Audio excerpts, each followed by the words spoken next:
This podcast is brought to you by Empor.top, the stories of top companies. Disclaimer: this AI-generated content is for informational purposes only and should not be considered as investment advice. If you like our podcasts, please subscribe on Apple Podcasts, Spotify, or your favorite podcast player, and don't forget to follow us on X at Empor.top. D-Wave Quantum Inc., the unlikely pioneer of commercial quantum computing. Picture this: February 2007, the Computer History Museum in Mountain View, California. In a room full of skeptics and cameras, a company almost nobody has heard of is about to do something that, at the time, feels borderline impossible. The world's top physics departments are still debating what real quantum computing will even look like. Meanwhile, a scrappy Canadian startup named D-Wave walks on stage and demos a machine tackling Sudoku and running a toy drug discovery-style search for molecules similar to a given compound. The stunt is undeniably showy, but it lands. By the standards of that moment, it looks astonishing, especially compared to what most people think of as standard quantum progress back then, where the flashy benchmark was often something like factoring the number 21. And then the backlash hits. The reaction from the quantum computing world is swift and brutal. I think it is not too strong to say they were initially ridiculed by the academic community. Jeremy O'Brien, a physicist at the University of Bristol, later said, "The issue wasn't just the underlying adiabatic approach, which did have real academic roots even if the literature was thin. It was the way D-Wave sold it. Bold claims, big demos, and a very Silicon Valley-style we-built-it confidence that made a conservative scientific community bristle. That's D-Wave in a nutshell, a company that has spent more than 2 decades both ahead of its time and perpetually on trial. Here's the paradox we're unpacking. How did D-Wave, the world's first, and for years the only, company selling quantum computers, win recognition from customers like Lockheed Martin, which bought a D-Wave system in 2011 for about $10 million, and later draw serious interest from Google, and yet remain controversial among the very researchers whose field it helped push into the commercial world? To answer that, we're going to follow the whole arc. The tension between scientific purity and commercial pragmatism. The courage, or stubbornness, to bet on an approach the gate-based crowd didn't respect. And the razor-thin line between visionary and delusional in deep tech, where the product barely works, the market barely exists, and the story you tell can matter almost as much as the physics. We'll trace D-Wave from its origins in a University of British Columbia lab to its eventual New York Stock Exchange listing. We'll dig into the annealing versus gate-based fight that defined its reputation. And we'll end in the present, where the AI boom has breathed new life into optimization, and may finally be giving D-Wave the moment it's been promising for years. And yes, something has shifted. In 2025, quantum computing stocks became some of the biggest winners in tech. D-Wave Quantum surged, up 256% on the year, outpacing not just its quantum peers, but even the broader market and the so-called Magnificent Seven. After years of skepticism, ugly drawdowns, and endless "is this even quantum?" arguments, investors started paying attention again. Whether that move reflects a real inflection point, or just another spin of the hype cycle, is the question hanging over everything that follows. Before we dive back into D-Wave's saga, we need to understand the battlefield it chose to fight on. Classical computers, the ones in your phone, your car, and every data center on Earth, process information using bits. Each bit is either a 0 or a 1. That simple rule is the source of their reliability and their speed, and also the root of their limits. When a problem explodes into a huge number of possible combinations, classical machines still have to grind through them in essentially a step-by-step way, even if they do it incredibly fast and in parallel. Quantum computers swap bits for qubits, and qubits don't have to pick a side the way bits do. Thanks to superposition, a qubit can be in a mix of 0 and 1, described not as a definite value but as probability amplitudes. When you scale that up across many qubits, the system can represent a vast space of possibilities at once. When qubits become linked through entanglement, What happens to one is tied to the others, and the system's state becomes something you can't neatly describe as independent parts. That's where the potential power comes from. It's tempting to translate all of this into a single, catchy line, like a qubit is both 0 and 1 at the same time. It's not wrong, but it can be misleading. The real point is, quantum mechanics gives you a different kind of math to compute with. And for certain classes of problems, that different math can be a game changer. If quantum computing works at scale, it could reshape everything from simulating molecules for drug discovery, to optimizing logistics networks, to cracking cryptography, to accelerating certain parts of AI and machine learning. That's the dream that keeps this field perpetually 10 years away and perpetually funded. But the catch is brutal. Quantum states are fragile. Interactions with the environment, heat, vibration, electromagnetic noise, can cause decoherence, collapsing the system back into classical behavior and wiping out the advantage. Keeping qubits coherent long enough to do useful work is one of the hardest engineering challenges in modern technology. And this is the fork in the road where D-wave's whole story lives. Because quantum computing isn't one thing, there are two fundamentally different approaches, and they lead to very different products, timelines, and expectations. Quantum annealing is built for optimization. You take a problem, encode it into the energy landscape of a physical system, and then let physics do what physics loves to do. Roll downhill. The machine starts in an easy-to-prepare state and evolves toward a final state whose lowest energy configuration corresponds to a solution. In plain English, you translate your problem into find the lowest valley. Then you let the system try to settle into the deepest one. Gate-based quantum computing is the general-purpose model most people picture. You initialize qubits, then apply a sequence of operations. Quantum gates, like instructions in a program. In theory, this is the path to universal quantum computing, the kind that could run famous algorithms like Shor's, the encryption breaker, and Grover's, the search accelerator. This is the route IBM, Google, and most academic labs have pursued. So here's the simplest way to hold it in your head. Gate-based is the generalist, annealing is the specialist. Gate-based is more flexible in principle but harder to build into something practical. Annealing is narrower, mostly optimization, but potentially achievable sooner. D-wave bet everything on the specialist. That decision is why they got a machine into customers' hands while much bigger players were still in the lab. And it's also why the company has spent years being argued over like a court case. Not just does it work, but does it count? This distinction matters because it's the foundation of D-wave's entire thesis.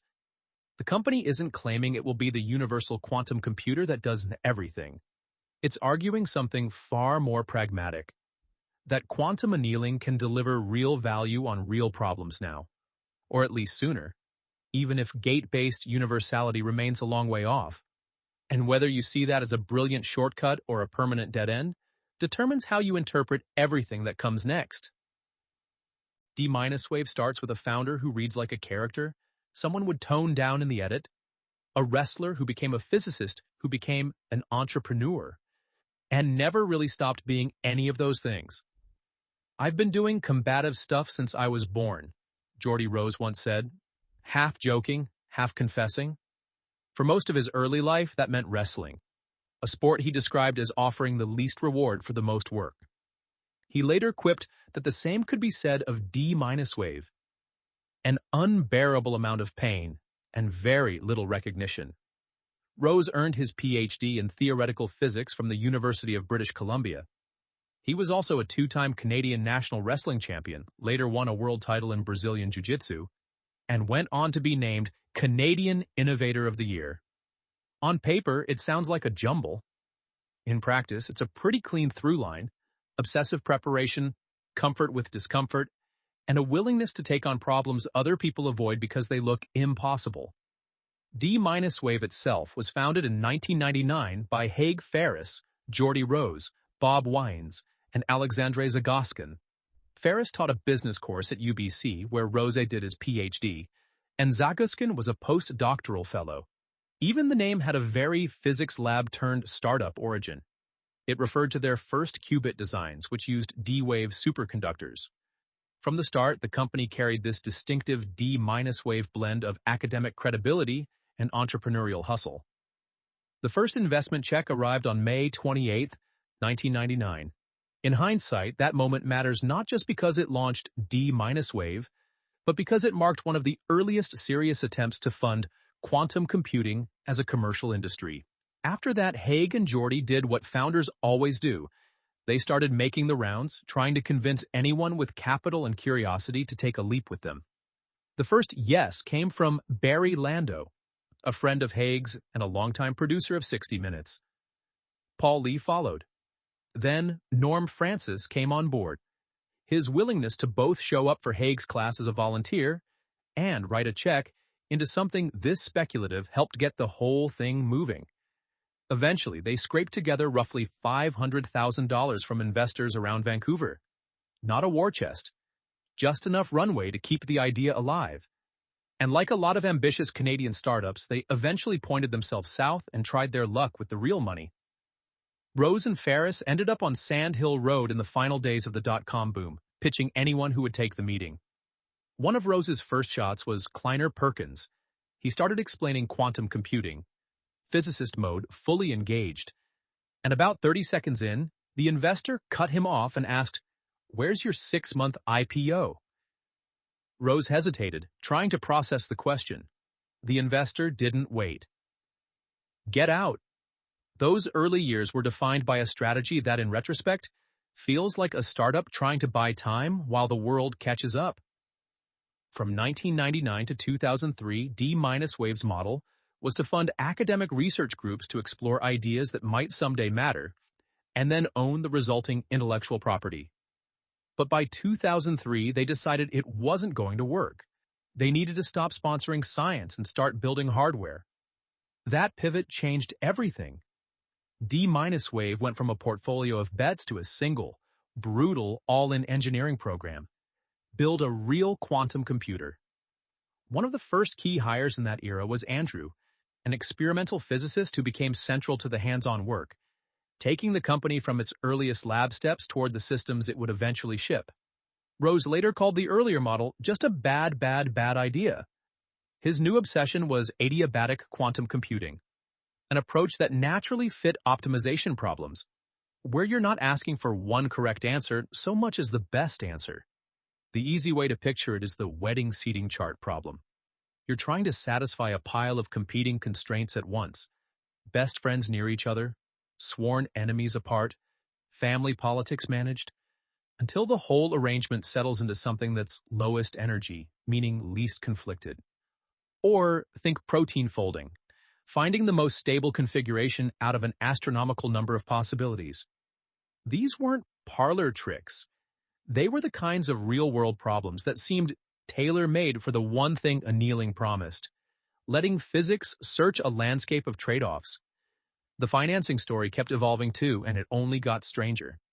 In 2011, years after that 2003 pivot, D-Wave secured $30 million in funding from Amazon founder Jeff Bezos and In-Q-Tel, the CIA's venture capital arm. The fact that In-Q-Tel was willing to back a quantum computing company that early, well before most people could explain the difference between a qubit and a bit, says a lot about how compelling the potential applications looked to the right kind of buyer, and how much conviction D-Wave had managed to build with a certain class of sophisticated investor. Underneath all of it was the same founding belief. Quantum computing could be made practical, but only if you accepted constraints that purists hated. When Rose helped start D-Wave in 1999, he had an engineering degree, some early progress toward a PhD in theoretical physics at UBC, and essentially no concrete blueprint for how to build a quantum computer. What he did have was a founder's most dangerous asset, the conviction that if you waited for perfect, you'd wait forever. The quantum computing community was not ready for what D-Wave did in 2007.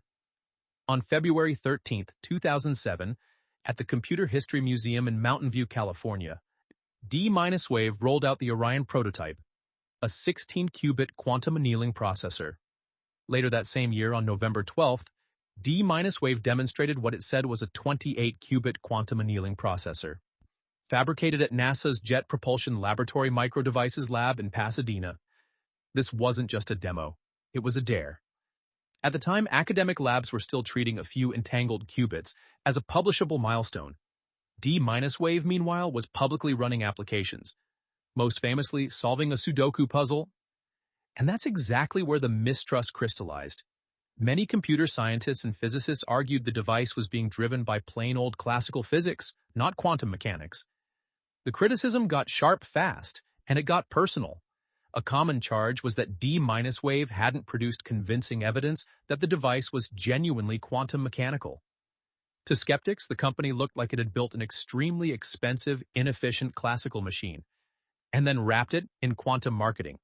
No one became the face of that skepticism more than Scott Aronson, then at MIT and later at the University of Texas at Austin. He didn't dismiss quantum computing as impossible, and he didn't call D-wave a scam.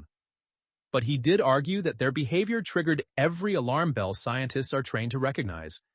As he wrote at the time, "Let me be clear, I think that quantum computers are possible in principle, and that D-wave's approach might even get us there. I've also met people from D-wave. I don't think they're frauds. But the human capacity for self-deception being what it is, scientists train themselves to look for red flags, and D-wave is pretty much a red flag factory." The fight wasn't really about whether optimization problems were important. It was about what counted as proof and what counted as progress. The academic community kept coming back to the same objections. D-wave hadn't published the sort of rigorous, peer-reviewed evidence that would satisfy the field. They hadn't definitively demonstrated entanglement. And even if the machine was quantum, there was no clear demonstration that it was faster than the best classical methods on a problem anyone cared about. Rose's response was unapologetic. He neither denied nor softened the brashness. He argued that this was how you built a company. You ship systems, you learn from customers, and you iterate in public. He also insisted he had no regrets about the 2007 press event, especially because it got Google's attention, leading to informal work between Google and D-wave soon afterward. "We're not in this business to be popular," he said. It was a profound philosophical divide. Academics wanted airtight proof before bold claims. D-wave believed building machines and getting them into the world was the fastest way to find truth. Neither side was entirely wrong, but they weren't playing the same game. Then came the commercial breakthrough that changed the conversation. On May 11, 2011, D-wave announced the D-wave 1, an integrated system built around a 128-qubit processor. The processor performed one kind of operation, discrete optimization, using quantum annealing.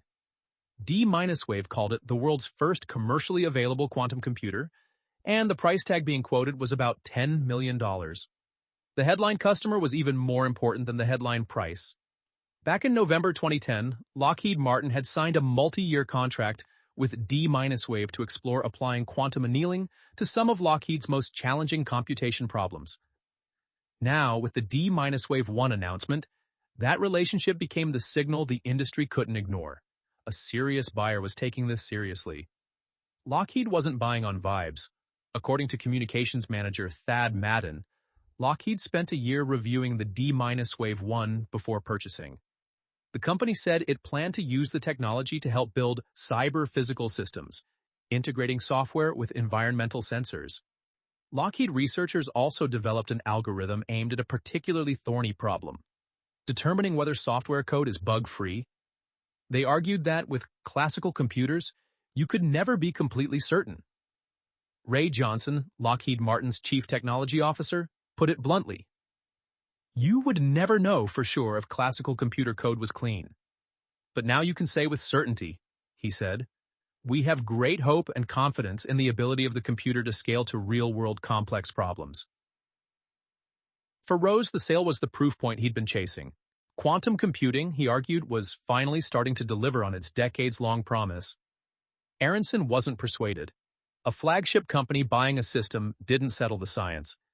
Just because a flagship company has bought the system doesn't mean that it now works, he said. And the academic community broadly stayed unconvinced. A research team led by Matthias Troyer and Daniel Lidar found evidence consistent with quantum annealing in the D-wave 1, but reported no speed increase compared to classical computers.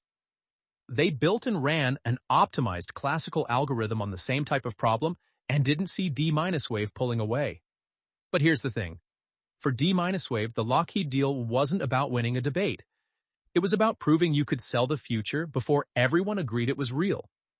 You didn't need academic consensus to build a business. You needed a customer willing to spend $10 million on a machine that might, solve problems their existing systems couldn't. The controversy didn't go away. If anything, it became part of the brand. But from this moment on, D-wave had a claim no one else in quantum could match. It was actually selling quantum computers. And that distinction would shape the next decade. If Lockheed Martin was validation, Google and NASA felt like coronation. Or at least, that's how it played in the headlines. On May 16, 2013, Google Research announced the launch of the Quantum Artificial Intelligence Lab, hosted at NASA's Ames Research Center. The lab was a collaboration between Google, NASA, and the university's Space Research Association, and it centered on D-wave's newest system at the time, the D-wave 2, a 512 qubit quantum annealer installed at the NASA Advanced Supercomputing Facility. For D-wave, the symbolism was hard to overstate. Google was the kind of company that didn't buy cutting-edge computers because they were trendy. It built its own, so the fact that Google showed up at all suggested that, whatever the academic argument said, some of the world's most demanding engineers saw enough promise to start experimenting in earnest. The lab's mandate also hit the sweet spot of D-wave's pitch: machine learning. Not quantum computers will replace everything, but there are specific, messy, constraint-filled problems, optimization problems, where this approach might help. Google's blog post framed it as a search for new kinds of solutions, even calling quantum machine learning the most creative problem-solving process under the known laws of physics. The ambition was clear: explore whether annealing could help with the kinds of tasks behind translation, image search, and speech recognition, problems that often boil down to choosing the best option from an overwhelming number of possibilities. Underneath the marketing, D-wave was doing what it always did: scaling hardware relentlessly. After the 128-qubit D-wave 1 sold to Lockheed in 2011, D-wave moved to the 512-qubit D-wave 2 in 2013. In 2015, it announced general availability of the D-wave 2XA system with more than 1,000 qubits, and later that year said the 2X had been installed at the Quantum AI Lab at NASA Ames. In January 2017, came the D-wave 2000Q, which pushed the headline number again to around 2,000 qubits. Each release told the same story: more qubits, better performance, and an unspoken dare to critics. If this is just classical, why is it getting harder to build every year? But the central critique didn't go away. The question wasn't whether D-wave could manufacture larger machines. It was whether those machines were delivering a meaningful advantage over the best classical methods on problems anyone actually cared about. D-wave tried to address that head-on, including by bringing in outside evaluation. It hired an external expert who concluded that the D-wave 2 was dramatically faster, 3,600 times faster, than a leading conventional computer on the specific kind of problem the machine was designed to solve. The fine print mattered, of course. Specific kind of problem is doing a lot of work in that sentence. And even then, researchers like USC's Daniel Lidar remained unconvinced, arguing that in their tests classical computers were still faster. Every problem we have tested can still be solved faster on classical computers. Then, Google's own experiments added fuel to the fire. In 2015, researchers from Google's Quantum AI Lab reported results that seemed, at least on the surface, like the proof D-wave had been chasing for years. Hartmut Neven, who led the lab, said the team saw a stunning performance gap when the D-wave system at NASA was raced against a conventional computer running on a single processor. For what Neven described as a carefully crafted proof-of-concept problem, he claimed a 100 million-fold speedup. Scott Aronson, D-wave's most famous skeptic, responded with a mix of genuine interest and familiar caution. He called it the most impressive demonstration so far of the D-wave machine's capabilities, while still emphasizing that it was totally unclear whether this translated into what he'd consider true quantum speedup on practical problems. And that's where the argument landed, again. Not did it run fast, but what was it running and why? In the Google paper, the authors argued that even if classical approaches like quantum Monte Carlo could match the asymptotic behavior, the constants favored the D-wave machine massively, on the order of that 100 million figure. The counter-argument, echoed by critics, was that the comparison was being made on problem instances that looked a lot like simulating the D-wave machine itself. If you spend enormous effort building special-purpose hardware, it shouldn't shock anyone when that hardware outperforms a general-purpose classical machine at tasks tailored to the hardware's structure. The hard part is mapping a practically important optimization problem onto the D-wave topology in a way that preserves the value. Still, this period did change something important. D-wave was no longer a weird startup with a flashy demo and one defense contractor customer. It had a credible ecosystem forming around it. Google, NASA, and research groups trying to figure out what this thing was good for. And in 2018, D-wave made what might have been the most strategically important move of the era. It leaned into the cloud. That year, the company launched the Leap Quantum Cloud Service, giving developers and organizations real-time access to D-wave systems, plus tooling and learning resources. It was an acknowledgement of reality. Selling multi-million-dollar machines with long installation cycles was never going to create a broad market. But letting people try quantum annealing without buying the refrigerator-sized hardware? That could. Leap wasn't just a product. It was D-wave quietly rewriting the business model from buy our box to use our capability. And as the rest of the quantum industry began to gather momentum, that shift would prove to be one of the few advantages D-wave could defend without having to win every physics argument first. By 2022, D-wave had been building quantum computers for more than 2 decades. It had shipped multiple generations of hardware, signed up customers from Lockheed Martin to Volkswagen, and survived years of academic skepticism. What it still hadn't done was the thing that in Silicon Valley turns a long-shot technology story into a market story. Go public. Then came the SPAC era. In 2020 and 2021, special-purpose acquisition companies became the shortcut to the public markets, faster and less demanding than a traditional IPO. For a pre-profit company selling a hard-to-explain, hard-to-measure frontier technology, it was an inviting door. D-wave decided to walk through it. The plan was to merge with DPCM Capital. The deal was pitched as providing about $340 million in cash and an initial market valuation of roughly $1.6 billion. It was expected to close in the second quarter of 2022, with the combined company trading on the New York Stock Exchange under the symbol QBTS. Under the transaction terms, D-wave's equity value was about $1.2 billion. There was also a twist meant to discourage the biggest SPAC problem of the moment: shareholders redeeming their shares and draining the cash trust before the merger closed. The structure set aside a bonus pool of 5 million shares to be allocated pro rata to DPCM public stockholders who didn't redeem. In the best case, the combined company would receive $300 million in gross proceeds from DPCM's trust account, assuming no redemptions, plus another $40 million in gross proceeds via a committed PIPE from strategic and institutional investors. D-wave's CEO, Alan Baratz, framed the moment as more than a financing event. Today marks an inflection point signaling that quantum computing has moved beyond just theory and government-funded research to deliver commercial quantum solutions for business, he said. Along with DPCM Capital and a roster of investors that included PSP Investments, Goldman Sachs Asset Management, NEC Corporation, Yorkville Advisors, and Aegis Group Partners, he argued it wasn't a moment of hope or science, but a moment of practical value creation for customers and investors. But the market backdrop shifted under their feet. By the time D-wave was trying to close, the SPAC boom had turned into a SPAC winter.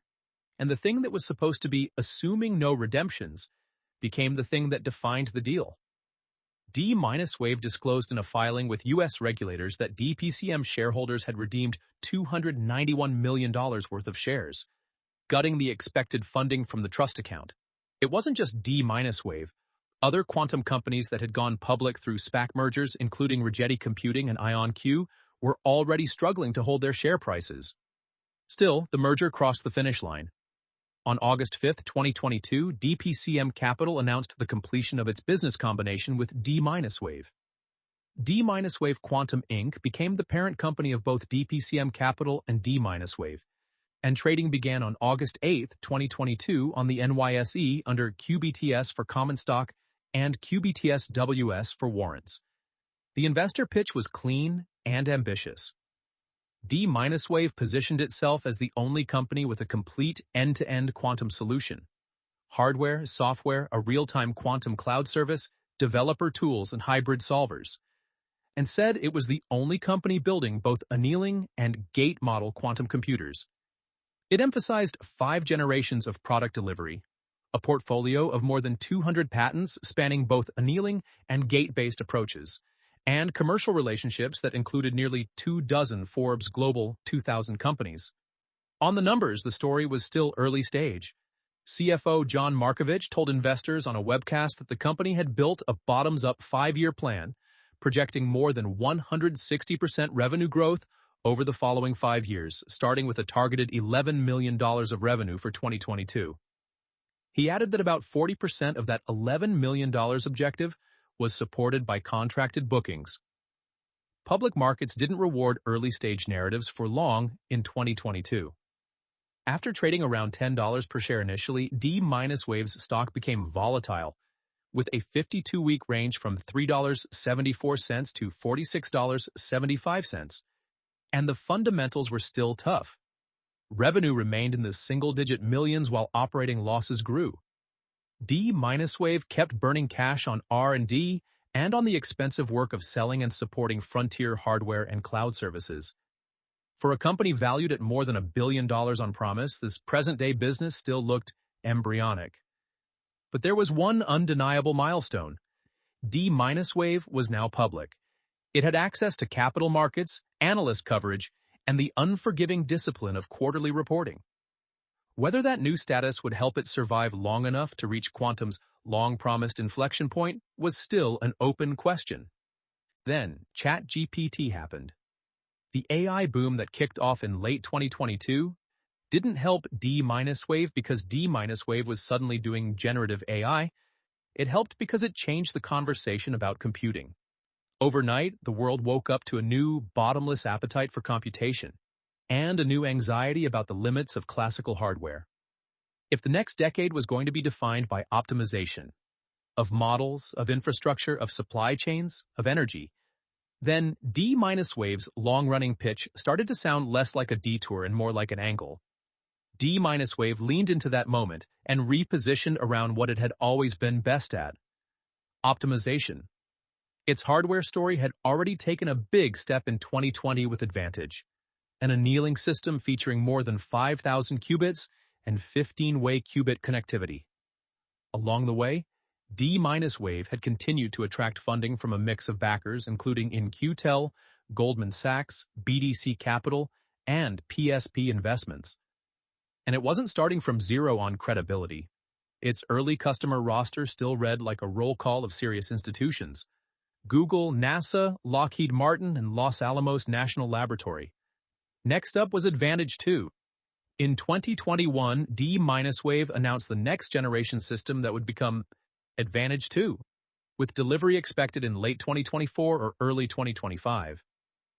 The plan was straightforward: push beyond 7,000 qubits and move to the Zephyr graph topology, increasing per-qubit connections to 20. As of July 2025, the manufacturer said a 4,400-plus qubit system was generally available.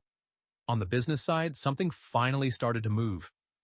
D-Wave said its fiscal year 2024 bookings would exceed $23 million, up roughly 120% from fiscal 2023 bookings. It also pointed to a milestone that mattered for more than just the headline: the first-ever customer purchase of a D-Wave Advantage annealing quantum computing system. After years of steering the market toward cloud access and services, this was a sign D-Wave could still sell the big machine too, broadening the go-to-market beyond use it in our cloud to include on-premise system sales. The company later gave more detail. Bookings for the year ended December 31st, 2024 were $23.9 million, up from $10.5 million in 2023. The swing was especially sharp in the fourth quarter, when bookings were $18.3 million versus $3.0 million a year earlier. D-Wave also reported a cash position above $300 million. Then came the scientific claim that D-Wave has been chasing, carefully, controversially, for most of its existence. In March 2025, D-Wave announced what it described as quantum supremacy, saying its latest quantum annealer solved a specialized optimization problem faster than the world's most powerful classical supercomputers could reproduce the result. The Wall Street Journal noted the performance gap, while also capturing the familiar pushback. Skeptics argued the problem was carefully chosen. D-Wave's peer-reviewed paper in Science Beyond Classical Computation in Quantum Simulation made the more formal case. It reported that D-Wave's annealing quantum computer outperformed one of the world's most powerful classical supercomputers on simulations of complex magnetic materials with relevance to materials discovery. The company framed it as the first and only demonstration of quantum computational supremacy on a useful problem. The work came from an international collaboration led by D-Wave, running simulations of quantum dynamics in programmable spin glasses on an Advantage 2 prototype and comparing results to the Frontier supercomputer at Oak Ridge National Laboratory. The team simulated a set of lattice structures and sizes across different evolution times and extracted multiple material properties. D-Wave said its system handled the most complex simulation in minutes, while reproducing the same result on the supercomputer would take nearly 1 million years, and, as framed by D-Wave, would demand more energy than the world uses in a year given Frontier's GPU-based architecture. The reaction was, predictably, not a standing ovation. One researcher attempted to scale the classical calculations to larger problems, though those results hadn't been published. Another dismissed the dispute as petty and argued a tensor-based approach could scale to achieve comparable results. Researchers at École Polytechnique Fédérale in Lausanne told New Scientist that the problems D-Wave solved could be tackled without any need for quantum entanglement. D-Wave pushed back, saying that while critics' work might be an advance, it does not challenge our claims whatsoever beyond classical quantum simulation. And it's worth remembering, disputed supremacy moments are basically a genre now. Google's 2019 claim was also challenged. D-Wave's own wording reflected that history. The company used quantum advantage rather than leaning exclusively on supremacy, signaling something closer to "we beat classical on this" than "case closed forever." But even a marginal edge can matter, if it shows up on problems that map to the real world. Public markets certainly treated it like a turning point. The stock surged 992% over the last 12 months, putting D-Wave among the standout performers as quantum computing pushed back into mainstream attention. And big money noticed. After substantial fourth quarter of 2024 buying activity from major funds, D-Wave said institutional ownership reached 55.4%, a striking level of institutional participation for a pre-profit quantum computing company, and a signal that at least some investors were newly willing to underwrite the long game. 15 years of data later, what can we actually say about D-Wave's foundational bet on quantum annealing? First, a framing that gets lost in the shouting. D-Wave's annealers and universal gate-based quantum computers aren't really trying to be the same product. They share quantum foundations, but they're built for different jobs, and they come with different engineering headaches. A D-Wave system is a quantum annealer. It runs adiabatic-style algorithms designed to search a huge landscape of possible solutions and settle into a low-energy minimum. That makes it a natural fit for optimization-style work. And in the D-Wave orbit, one of the most cited data points is Google's claim that on a specific benchmark, the D-Wave machine was more than 10 circumflex 8 times faster than the simulated annealing running on a single core. Gate-based quantum computing is the general-purpose vision. Build qubits stable enough to run quantum circuits, string gates together, and in principle run arbitrary algorithms. That universality is why gate model systems get most of the attention. It's also why they're so hard. Reliability, error rates, and scaling are brutally unforgiving. The trade-off is clean. Quantum annealing can't efficiently run Shor's algorithm, so it's not the machine that threatens modern cryptography, and it won't become a universal quantum computer that performs arbitrary quantum computations. It's a specialist tool, and it always will be. Which brings us to the honest assessment. D-Wave made the right bet for the moment it was born into. Annealing gave them a path to ship something and commercialize, while gate-based systems were still, for the most part, lab-scale experiments. But the bet also boxed them in. If the world's biggest quantum value ends up being universal, fault-tolerant machines running broad algorithms, D-Wave's core product will never be that. What's changed is the tone of the argument. Seth Lloyd, professor of quantum mechanical engineering at MIT, put it this way. Although large-scale, fully error-corrected quantum computers are years in the future, quantum annealers can probe the features of quantum systems today. In an elegant paper, the D-Wave group has used a large-scale quantum annealer to uncover patterns of entanglement in a complex quantum system that lie far beyond the reach of the most powerful classical computer. The D-Wave result shows the promise of quantum annealers for exploring exotic quantum effects in a wide variety of systems. That kind of statement would have sounded unimaginable during the early years, when the dominant reaction was basically, this isn't even quantum. Today, the academic posture is far closer to, yes, it's quantum. Now prove it matters. D-Wave has helped that shift by publishing extensively in peer-reviewed journals, including Nature and Science, and by steadily building evidence that its systems exploit quantum effects. So the debate has matured. The question is no longer, is it quantum? It's, is it useful? And useful is still tricky.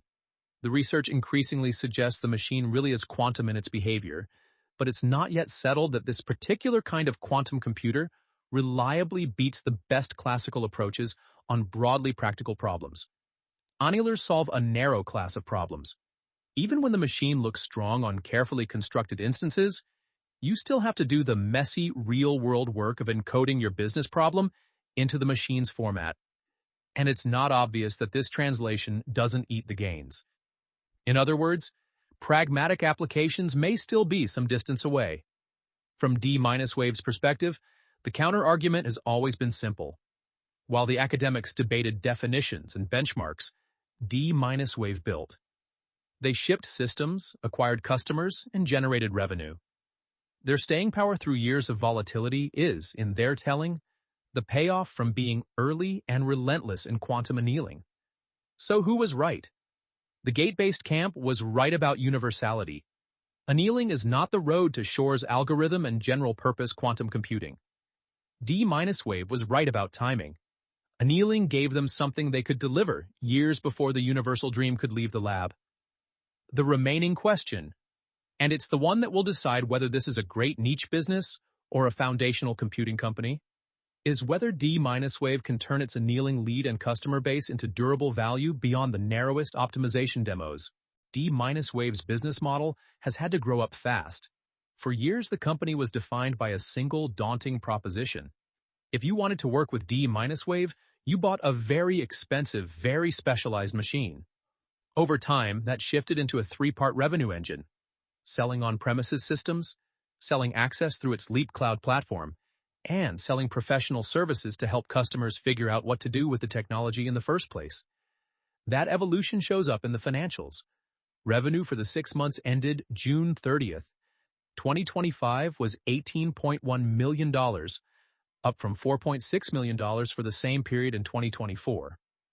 During that stretch, D-Wave also completed a $400 million at-the-market equity offering, and said it ended June 30th, 2025, with approximately $819 million in cash, its highest quarter-end balance.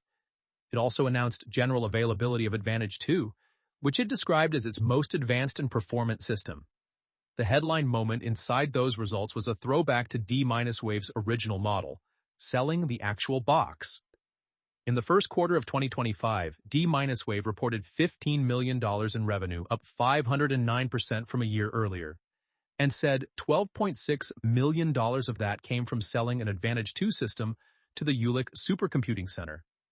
The quarter still showed a net loss of $5.4 million, and D-Wave reported a cash balance of more than $304 million at the time. Another reminder that even with real revenue, this is still a capital-intensive deep tech company. What's strategically interesting about on-premises sales isn't just the dollars. It's what the customer gets. Buying an on-premise system gives the customer full access to the Advantage quantum computer, including the ability to modify system parameters and integrate the system in ways that aren't possible through standard cloud access. D-Wave has positioned this as a complementary offering to Leap and said demand for on-premises systems has been growing from research centers, academic institutions, high-performance computing centers, and businesses pushing the edge. At the same time, Leap is the model that makes D-Wave feel like a modern computing company rather than a bespoke hardware vendor.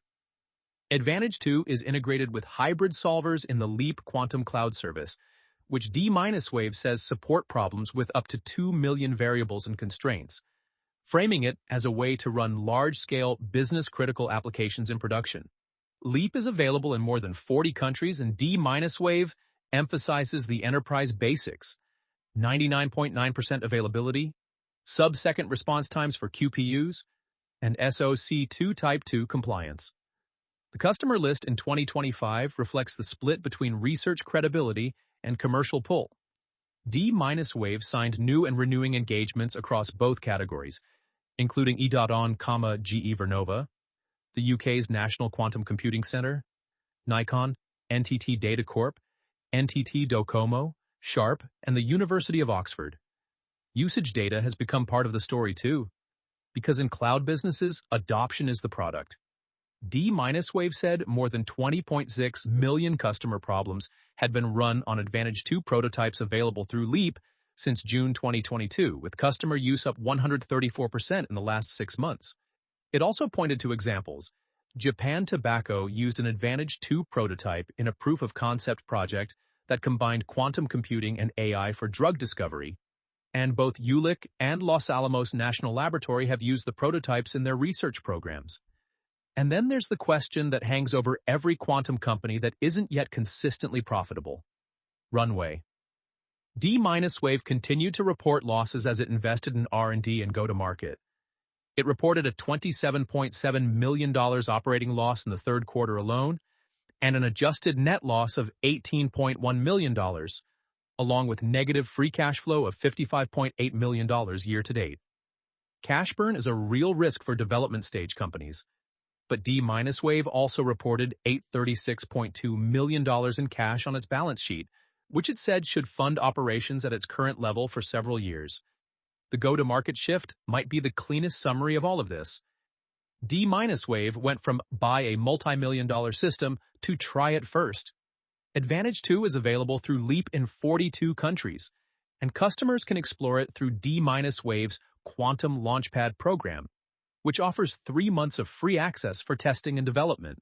Trevor Lanting described Launchpad as a free trial access program for customers who want to kick the tires and see if quantum is right for them. In other words, D-Wave is still selling moonshot hardware, but it's finally packaging that moonshot in a way that looks like a product you can actually adopt. Porter's 5 Forces analysis. Threat of new entrants. The barriers are real. Quantum hardware isn't a 2 founders and a laptop market. It takes deep expertise in superconducting physics, cryogenics, and the messy engineering of keeping qubits stable long enough to be useful. But hard doesn't mean safe. The field is swarming with extremely well-funded labs and corporate programs, IBM, Google, and Amazon among them, pursuing different architectures with different claims. D-Wave isn't fighting off scrappy startups. It's trying to stay ahead of giants with unlimited patience and enormous R&D budgets. Bargaining power of suppliers. Here, D-Wave has done something quietly important. It has vertically integrated much of what it can, which reduces supplier leverage. Still, the supply chain is not commodity. Exotic components like superconducting materials and dilution refrigerators come from a relatively small set of vendors. D-Wave's long operating history gives it procurement experience and relationships, but it doesn't eliminate the fundamental constraint. The parts are specialized and there aren't infinite sources for them. Bargaining power of buyers. Buyers in this category are sophisticated and few. Enterprise and government customers can demand long evaluations, custom work, and proof that a use case is worth the effort. Sales cycles are slow, and even when D-Wave is working a deal, that can mean a long lead time before revenue shows up. The company has said it's encouraged by the interest following its quantum advantage claims and capability demonstrations, but leverage still sits with the customer. The flip side is that once a customer builds workflows and tooling around D-Wave systems, switching becomes painful. The catch is that the installed base is still small, so that leverage doesn't yet scale. Threat of substitutes. This is the big one. Classical computing doesn't stand still. High-performance computing keeps improving, GPUs keep getting better, specialized accelerators keep proliferating, and algorithms keep getting smarter. Even if D-Wave wins the "it's quantum" argument, it still has to win the business argument against alternatives that are faster to adopt and easier to justify. And because annealing is best suited to a narrow slice of optimization problems, the window where it's decisively better can be easy for classical methods to narrow. Industry rivalry. Rivalry is intense, but oddly fragmented, because not everyone is building the same kind of quantum computer. Public markets poured attention back into the sector in 2025, and the pure-play names like IonQ and Rigetti became proxy battles for different technical approaches. Their stocks swung wildly, with Rigetti outperforming IonQ year to date. But that stock chart competition reflects something deeper. The market is still trying to decide which approach will matter, and the companies are fighting for mind share as much as they're fighting for customers. Hamilton's 7 Powers Analysis. 1. Scale economies?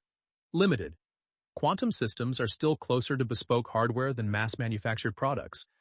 The cloud could provide scaling leverage, but only if the user base grows meaningfully. 2. Network effects. Weak. Leap has community benefits. Tools, examples, shared learning. But customers don't get dramatically more value simply because other customers are present. 3. Counter-positioning. Strong. D-Wave made the contrarian bet. Ship annealing systems while the industry's prestige and attention concentrated on the gate-based path. That created a unique position, and also a binary risk if annealing never becomes broadly valuable. 4. Switching costs. Moderate to strong. If a customer embeds D-Wave workflows into real operations, the cost to unwind that, technical integration, internal skills, organizational process, is meaningful. But because adoption is still early, D-Wave doesn't yet have switching costs at massive scale. 5. Branding moderate. First commercial quantum computer is a powerful story, and peer-reviewed publications in places like Science and Nature help. But years of controversy over speed-up claims, plus the post-SPAC stock collapse, have also left reputational scar tissue. 6. Cornered resource. Moderate.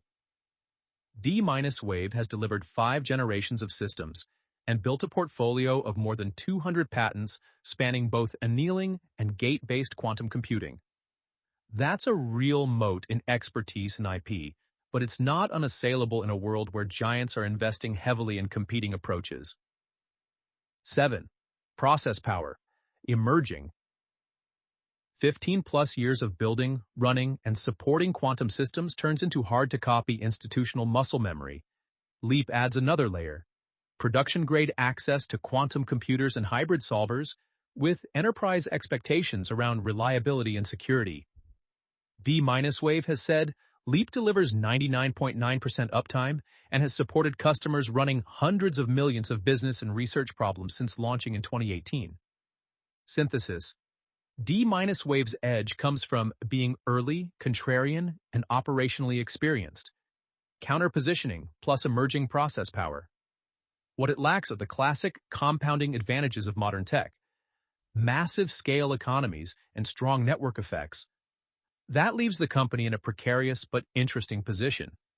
Defensible enough to matter today, yet still vulnerable if better-funded gate-based competitors deliver truly practical systems. The thing buying D-wave time is that practical still looks years away from much of the gate-based world. The bull case. D-wave occupies a strange, potentially valuable corner of the quantum world. It's one of the few companies that can credibly say it has quantum computers in production and customers actually using them.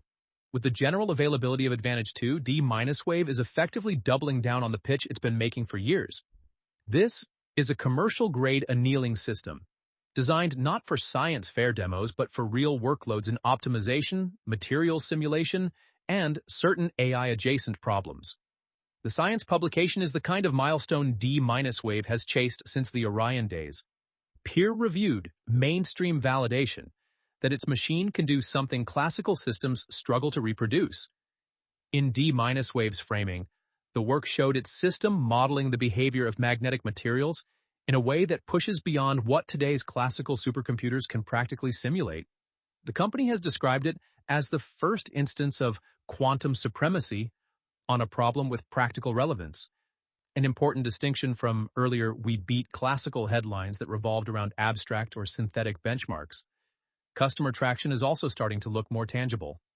Advantage 2 is now operational at Davidson's headquarters in Huntsville, Alabama. D-wave says the system is expected to tackle mission-critical U.S. government problems, particularly in national defense, and that it will eventually run sensitive applications. The launch is positioned as a key step in a multi-year agreement meant to accelerate quantum adoption across U.S. government agencies. Internationally, D-wave announced an agreement with Swiss Quantum Technology SA to deploy an Advantage 2 system in Europe. The agreement represents a €10 million commitment from SQT, with an option to purchase the system. D-wave also said this deployment would support the newly formed Q Alliance in Italy. And then there's the most practical bull point of all, Runway. D-wave completed a $400 million at-the-market equity offering and reported a consolidated cash balance of $19.3 million as of June 30, 2025. For a capital-intensive hardware company that has spent its entire life living between breakthroughs and burn, that kind of liquidity buys time. Time for R&D, time to build go-to-market muscle, and time to wait out competitors who are still stuck in the great prototype phase. Meanwhile, gate-based competitors still look years away from reliable commercial utility. Rigetti has a 100-plus qubit chiplet-based system with 99.5% fidelity and has said it's targeting an over 1,000 qubit system by 2027. IonQ has reported 99.99% accuracy. But even high fidelities can still be too error-prone for practical quantum computing at scale, and many computer scientists argue you need at least 99.9% fidelity before you can even begin layering on error reduction techniques in a meaningful way. In that context, the bull case is simple. While everyone else is racing toward a future universal machine, D-wave may have a multi-year window where useful specialist beats promising generalist. The bear case. The most existential bear argument is that annealing is a technological cul-de-sac. The industry's center of gravity is still gate-based quantum computing, and D-wave's specialist approach narrows its addressable market. Add to that the limited visibility into D-wave's gate model strategy and progress, and skeptics see a company leaning harder into the one path it already has, not necessarily the one that wins long-term. Even if D-wave's commercial success is real, there's an uncomfortable question underneath it. How big is the market for annealing-based optimization once classical methods keep improving? Then there's the mismatch between narrative and revenue. In 2024, D-wave Quantum reported revenue of $8.83 million, up only slightly from $8.76 million the year before, while losses grew to $143.88 million. 73.9% higher than in 2023. For critics, that's the warning sign. A company can't live forever on "the future is coming," especially when the present-day business remains small and expensive to run. In April 2025, independent investment research firm Caristale Capital made that critique explicit, arguing D-wave's market valuation was disconnected from its stagnating revenue and lack of broad commercial adoption. They highlighted concerns about share dilution and questioned the company's path to profitability.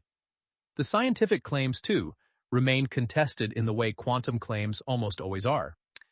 Critics have argued that advances in classical algorithms could narrow or even close the gap on the benchmark D-wave used, implying that the advantage may be fragile, more about a narrow, carefully constructed problem than a broadly repeatable edge across real-world applications.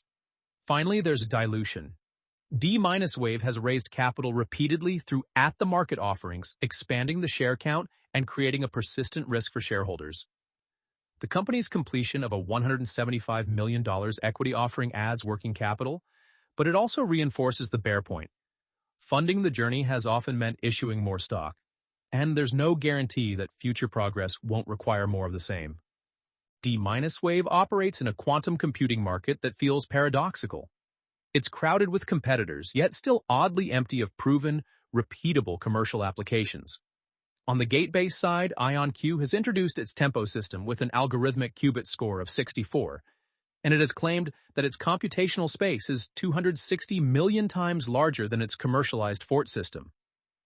Rigetti, meanwhile, has laid out an aggressive technology roadmap, targeting a 100-plus qubit system at 99.5% fidelity by the end of 2025, a 150-plus qubit system at 99.7% fidelity in 2026, and a 1,000-plus qubit system at 99.8% fidelity in 2027. The direction of travel is clear. The commercial traction so far is not. The differentiation here isn't just branding, it's physics. IonQ's trapped ion approach is positioned around accuracy, while Rigetti's superconducting qubits are positioned around speed. Reports have suggested an advantage on the order of 10,000 times faster. Rigetti also reported a 100-plus qubit chiplet-based system at 99.5% fidelity. These are real technical achievements. They're just not yet the kind of it changes how a business runs, achievements that turn quantum computing into a mainstream category. IonQ and Rigetti share another similarity too.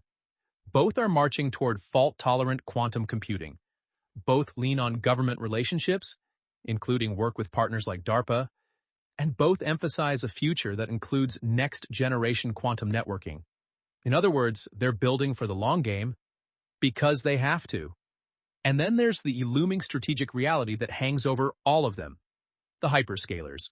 It's hard to build a quantum company in the shadow of Microsoft and Alphabet. These firms have money, talent, distribution, and patience. For public, pure-play quantum companies whose stock prices often depend as much on market mood as on technical progress, that creates a strange dynamic. The near-term investing case can look fragile, while the long-term payoff, if the technology finally clicks, could be enormous. D-wave, for its part, has chosen a different kind of arms race.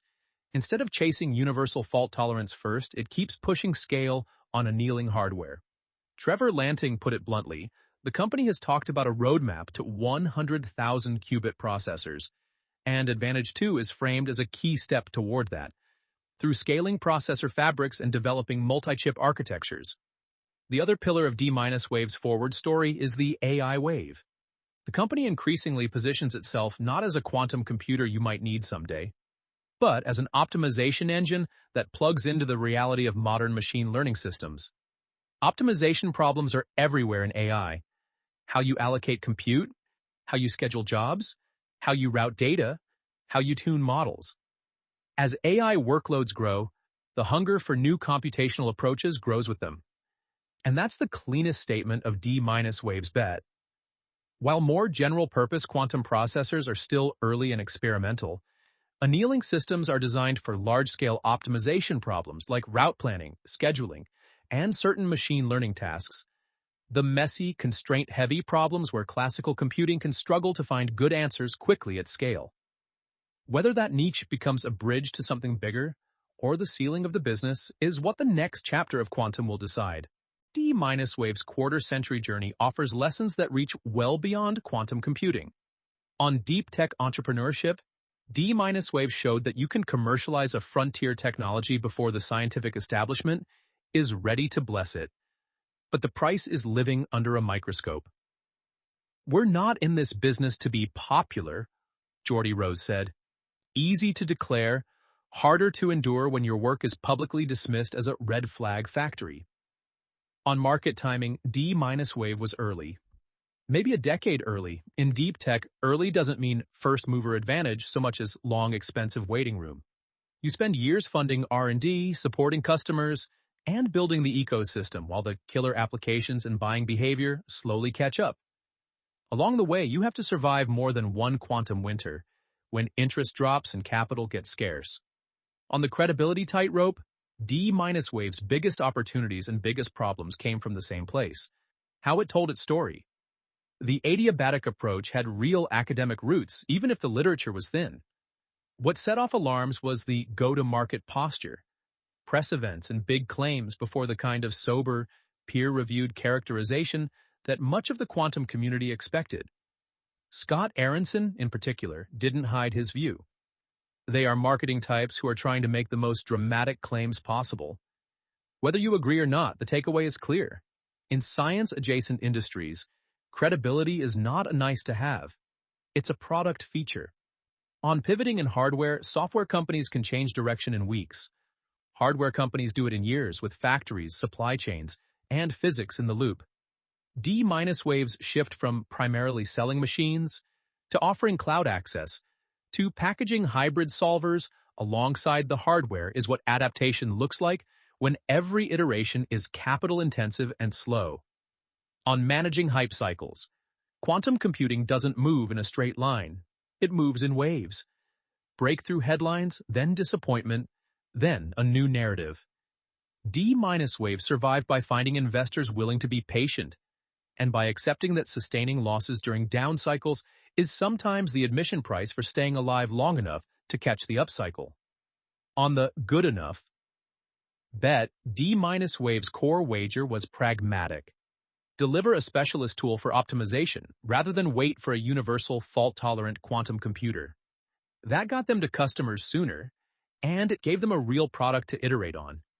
It also narrowed the lane they can dominate. Whether that trade ends up looking like genius or self-limitation still depends on how big the optimization market becomes, and whether annealing keeps winning against improving classical techniques. On surviving to the inflection point, a lot of early investors have been waiting more than 20 years for meaningful returns. The company has endured near-death moments, leadership changes, and the constant pressure of funding an expensive roadmap, often through dilution. The simplest, hardest lesson might be this: in deep tech, resilience isn't a virtue, it's the strategy. As 2025 drew toward the finish line, D-wave found itself in a place that would have sounded absurd back at the Computer History Museum in 2007. The company that got laughed at for claiming it had built a quantum computer had now published peer-reviewed work in Science arguing it could outperform classical supercomputers on a problem with practical relevance. And the stock that once fell to the low single digits had climbed back above $30. On the product front, D-wave announced general availability of Advantage 2, an annealing quantum computer it described as both more powerful and more energy efficient, aimed squarely at real workloads in optimization, materials simulation, and AI-adjacent applications. This was D-wave trying to turn a long-running promise into something closer to a commercial standard. Not, look what we can demo, but here's what you can run. That message got more concrete with the deployment in Huntsville, Alabama. D-wave's Advantage 2 system became operational at Davidson Technologies, where it was expected to be used on mission-critical U.S. government problems, particularly in national defense, with an eventual path towards sensitive applications. The company framed the launch as a milestone in a multi-year agreement designed to accelerate quantum adoption across U.S. government agencies. Financially, D-wave entered its strongest position yet. It reported a record consolidated cash balance of $19.3 million as of June 30th, 2025. Enough runway to keep building, keep selling, and, crucially, keep buying time for the hardest part of its thesis, proving that quantum annealing can reach durable product-market fit after 2 decades of almost. That's why the lingering question, zombie company or comeback story, still doesn't have a clean answer. Revenue remains small relative to the size of the bet. The competitive field keeps tightening as gate-based programs push toward commercial viability. And classical computing continues its relentless improvement, always threatening to shrink the slice of problems where a quantum approach is meaningfully better. But one thing is no longer debatable. D-wave outlasted almost everyone's timeline for its failure. The company that skeptics dismissed as destined for bankruptcy is still here, still building machines, still attracting customers, still making claims that force the industry to respond. The broader lesson, and maybe the most uncomfortable one, is that being right too early can look indistinguishable from being wrong. Deep tech doesn't reward conviction quickly. It tests it for years. D-wave's story still isn't finished, but it has already secured a strange kind of legacy in computing history. The company that tried to commercialize the impossible, and then refused to die while waiting for the world to catch up. This podcast is brought to you by Empor.top, the stories of top companies. Disclaimer: this AI-generated content is for informational purposes only and should not be considered as investment advice. If you like our podcasts, please subscribe on Apple Podcasts, Spotify, or your favorite podcast player, and don't forget to follow us on X @Empor.top.